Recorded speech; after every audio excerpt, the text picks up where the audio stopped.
Assalamualaikum warahmatullahi wabarakatuh. Halo, selamat pagi anak-anak. Kita lanjutkan pembahasan soal tentang IPS dengan kategori soal susah ya. Mohon anak-anak memperhatikan dengan baik dan mencatat pada buku catatannya ya. Pada materi IPS ada beberapa soal yang anak-anak masih sulit untuk menjawab. Kita mulai dari soal nomor 1 tentang simbol peta. Pada simbol peta, biasanya soalnya berisi tentang ada sebuah gambar simbol, lalu anak-anak diminta untuk menjawab arti dari simbol tersebut apa. Seperti yang anak-anak lihat, simbol pada peta itu ada berbagai macam. Misal ada ibu kota provinsi, ibu kota kabupaten, kota madya, kecamatan, gunung, danau, rawa, sungai, bandara, pelabuhan laut, dan lain-lain.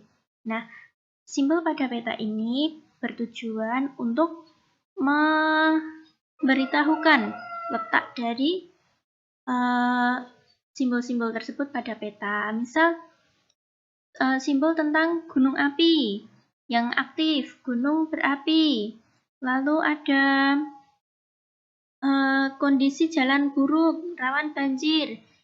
Jadi pada peta itu semuanya sudah tertera. Nah, anak-anak diminta untuk mencari tahu arti dari simbol tersebut. Ya, anak-anak bisa mencatat pada buku agar besok bisa menjawab. Lalu untuk soal nomor 2, ada skala peta yang biasanya ditanyakan jarak pada peta atau bahkan jarak sebenarnya, atau juga bisa ditanyakan skalanya. Nah, kuncinya jika anak-anak mengerjakan skala peta itu disamakan dulu satuannya, ya, dijadikan sentimeter semuanya. Mulai dari jarak pada peta, jarak sebenarnya, itu dijadikan sentimeter semuanya terlebih dahulu. Lalu anak-anak ingat, Bu Guru pernah menerangkan tentang menggunakan segitiga, rumus mencari skala. Untuk mencari skala itu JP per JS, atau jarak pada peta dibagi jarak sebenarnya. Lalu untuk mencari jarak peta-peta atau JP, JP-nya kalian tutup. Terlihat S dan JS, berarti skala kali jarak sebenarnya. Lalu untuk mencari jarak sebenarnya, kalian tutup JS, berarti tinggal JP, lalu di bawahnya ada S, berarti jarak pada peta dibagi skala. Yap, anak-anak buka lagi catatan yang sudah diberikan oleh Bu Guru. Lalu soal nomor 14 tentang macam-macam koperasi. Koperasi ada berbagai macam. Di sini ada 5 macam. Yang pertama ada koperasi konsumen. Diperuntukkan bagi konsumen barang dan jasa. Biasanya mereka menjual berbagai kebutuhan harian, seperti kelontong atau alat tulis, sehingga sekilas tampak seperti toko biasa. Konsumen itu mengonsumsi ya, jadi koperasinya berisi kebutuhan harian, bisa juga alat tulis. Nah, bedanya keuntungan yang didapatkan dari penjualan akan dibagikan kepada anggotanya. Jadi itu perbedaan antara koperasi dengan toko biasa. Lalu yang kedua ada koperasi produsen. Diperuntukkan bagi produsen barang dan jasa. Koperasi ini menjual barang produksi anggotanya. Nah, jadi sekumpulan orang membentuk koperasi produsen.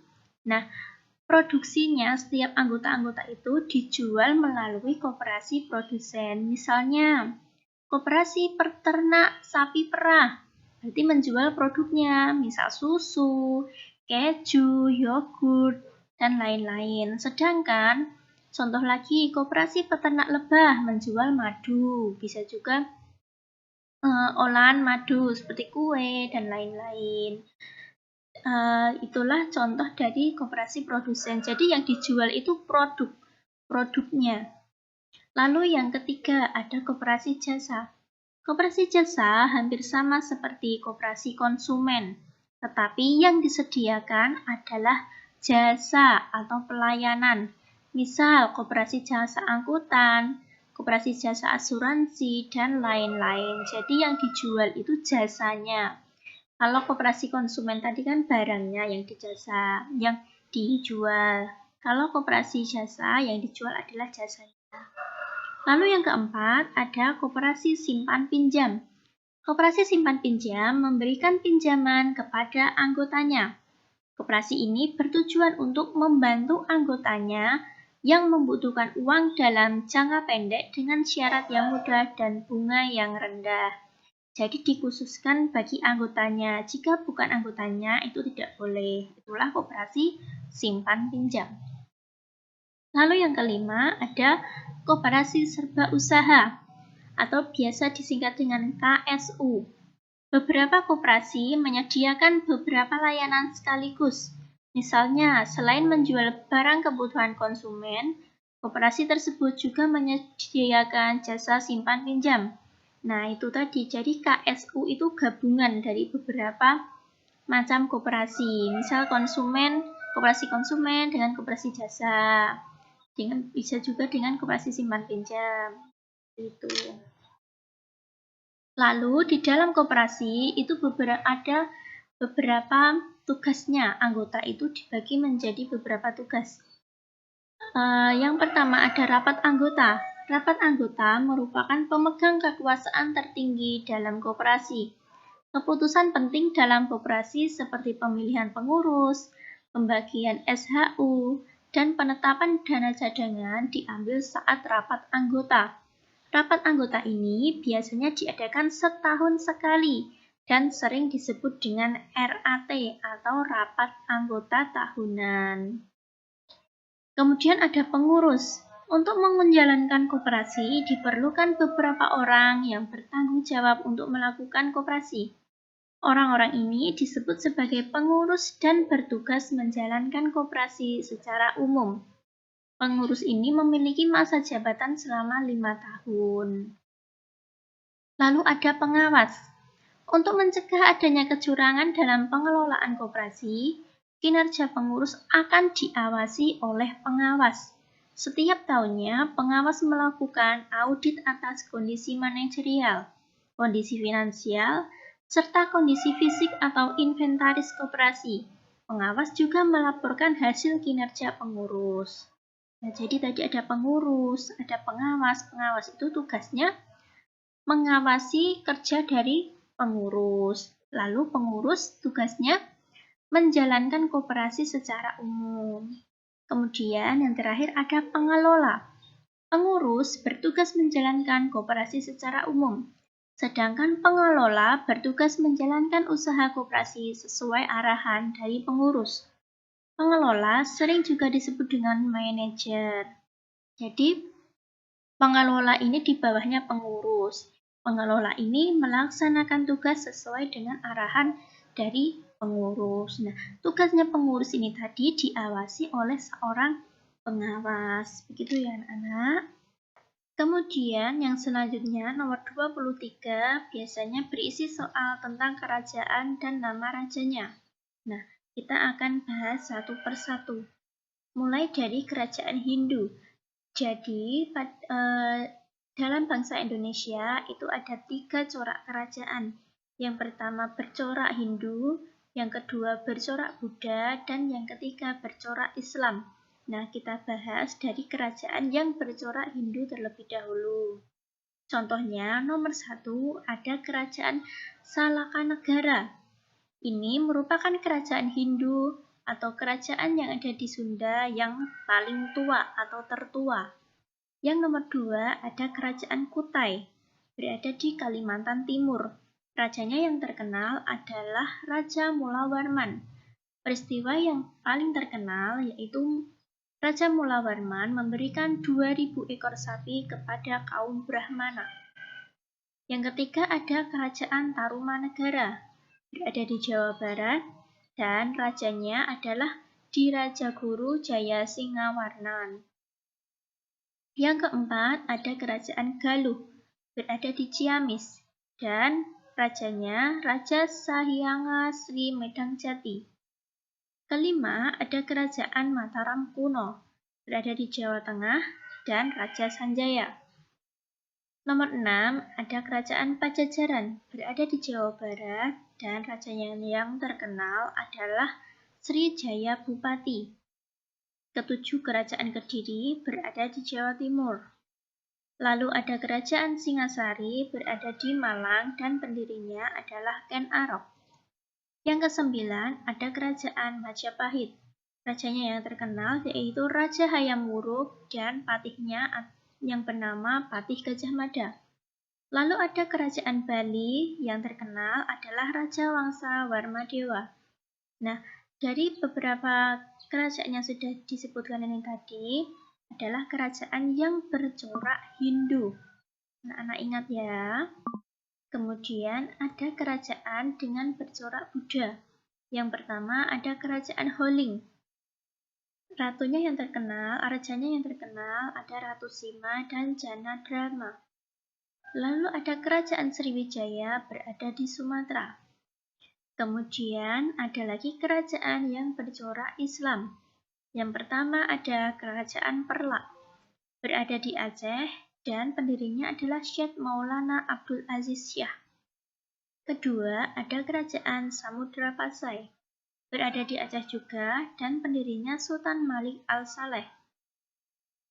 Ketika ada Kerajaan Malaka, berada di Malaysia yang berdekatan dengan Indonesia. Pendirinya adalah Iskandar Syah. Lalu ada Kerajaan Aceh, pendirinya Sultan Ali Muhayyad Shah. Kelima, ada Kerajaan Demak, pendirinya Raden Patah. Lalu, selanjutnya ada Kerajaan Pajang yang pendirinya adalah Jaka Tingkir. Mataram Islam, pendirinya Sutawijaya. Kerajaan Cirebon yang letaknya di perbatasan antara Jawa Tengah dan Jawa Barat. Pendirinya Pangeran Walangsungsang. Lalu ada Kerajaan Banten yang berada di pesisir barat Pulau Jawa. Pendirinya Sunan Gunung Jati. Lalu ada Kerajaan Gorontalo di Sulawesi. Kerajaan Tidore yang pendirinya adalah Syahadati. Lalu ada Kerajaan Banjar yang letaknya di Banjarmasin. Dengan pendiri adalah Sultan Suryansyah. Nah, itu tadi tiga corak kerajaan, yaitu ada Hindu, Buddha, dan juga Islam. Masing-masing memiliki pendiri dan juga letaknya yang berbeda-beda ya. Lalu pada nomor 27 biasanya anak-anak diminta untuk menjelaskan peran beberapa tokoh saat peristiwa proklamasi kemerdekaan. Kita mulai bahas satu persatu. Insinyur Soekarno, sudah jelas ya, perannya adalah membacakan teks proklamasi.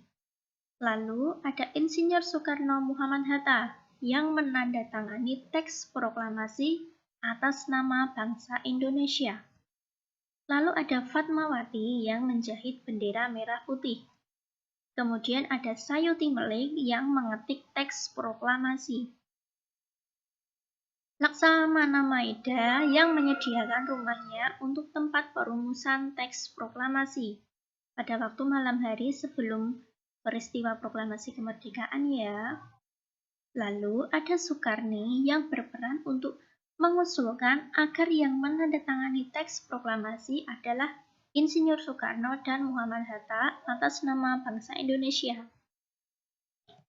Lalu ada Suwirjo atau saat itu sedang menjabat sebagai wali kota Jakarta, berperan untuk mengusahakan kegiatan proklamasi kemerdekaan berjalan aman dan lancar.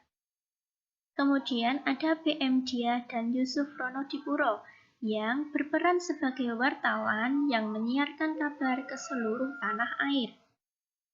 Lalu ada S.K. Trimurti, pemegang baki bendera merah putih. Latif dan Zuhud sebagai pengibar bendera merah putih.